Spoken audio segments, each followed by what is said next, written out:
Hello my loves, welcome back to my channel. In today's video we're gonna drop some serious stuff, if I can get through it, because I can see my husband sitting in the balcony in front of me and he's looking at him is distracting. Speaking of husband, today's video is all the questions that you must ask a man before you decide to marry him. And before the guys watching got scared or carried away with criticizing me for telling women to interview just to check if they tick all the boxes. No, I do not encourage that. I'm against asking all the serious questions on the first date.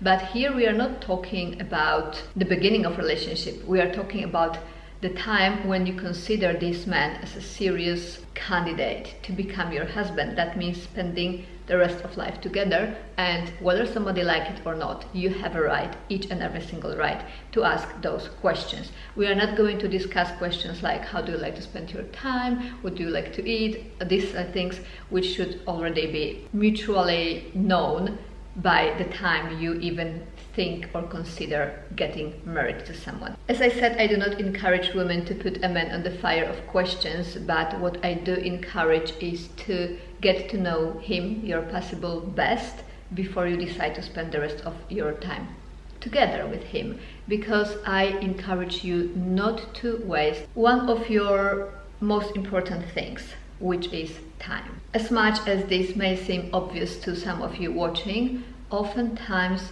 women go through entire relationship without asking these questions, even getting married to someone still not asking these questions for various reasons. For the fact that they may be uncomfortable, they might be difficult, they may bring difficult discussion, or simply in fear to scare the guy off with the questions like that. Well, there you have it. If the guy gets scared by asking him questions which is discussing your mutual values and goals in life, he is probably not the right person for you in the first place to start with. So that's already established. Also, what I want to say, just because someone proposed to you doesn't mean you have to necessarily marry him. It is still, engagement is still a period when you are supposed to getting to know each other, and you better spend this time wisely. Just because you got that far as engagement with someone, and then on the way you start noticing that your goals do not align and you don't think alike and your core values are not the same, you can still end it there. After all, will you marry me is yes or no, and no question. So if you come to conclusion is no, you don't have to go with the flow, and you don't have to marry someone just because someone proposed to you. I've been proposed to in my life 3 times. Doesn't mean that I have to get married each and every single time. Obviously, you should not get married just because it's there, just because of the time pressure or pressure to get married, also known as a white dress syndrome. The only factors deciding whether you married someone and when you marry someone should be whether a man is up to your standards. We are all adults here, and by now I assume we all know that life together doesn't only consist of super cute couple goals, date nice, but it's day-to-day life together. We should not only look at just being together in the happy times. Faithfulness, it's not the only vow in marriage. There are so many other vows that should be followed and respected and mutually maintained. You should look for someone who, obviously, besides of staying loyal, will be willing to build you up, to cheer for you, to take care of you. So you both should take care of one another mentally, emotionally, any possible way, supporting each other and encouraging each other's growth. All in all, in general, just to play the best by the rules of the game called marriage. Oftentimes also women tend to minimize red flags or warning signs, which are that we are completely different people, but just because I want a marriage so much, I will close my eyes to it and somehow it will sort itself along the way. Well, let me tell you, it will not.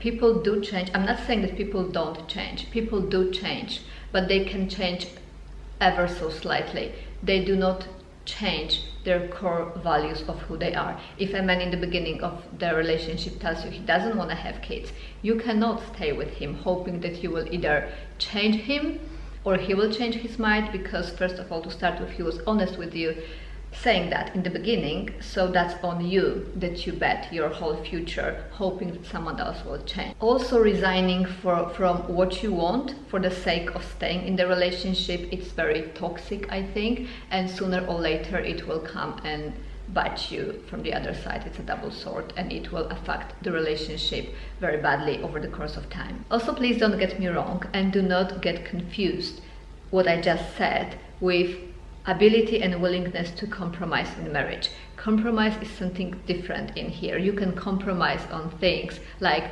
what you will have for dinner, which restaurant you will go, where you will go for holiday, and how you want to spend your free time. That's compromising. However, you can't compromise on things that we mentioned. If you don't think alike, that would be a field of constant frictions and frustrations. As I said, we sometimes tend to minimize things that are not to our standards just because we want something so badly, because we think this is the right person for us. We should know that love itself is not enough to carry us together through the course of lifetime. There are so many things, and it will not last if your core values, your life goals do not align. How to figure that out? Well, we should ask questions. Ask and you will be answered, right? So here are the must questions that you really have to ask a man before you decide to spend the rest of your life with him. Here they are. Why do you want to get married? It's good to establish whether a man is looking for a partner to build a family with, to grow their life together with, to be team players, or he's looking for a mate. Do you want to have kids? How many? What's your timeline of having kids? What does your relationship with your family looks like? How has the difficult situations in your family been handled? Were they discussed and confronted, or were they buried? What are the things that your parent did while raising you that you would like to replicate in your marriage, and what are the things that you wouldn't like to replicate in your marriage? What kind of father would you like to be? How do you see our role in the life of ill or aging parents? Where do you want to live? Are you satisfied with intimacy? How do you want to share household responsibilities? I mean, who do you think should do what around the house, including and taking into consideration each other's careers? Have you ever cheated on anyone? How much do you earn? Do you have savings?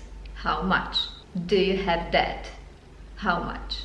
What are your long-term financial goals, and how do you plan to achieve them, and how do you plan to provide for your family?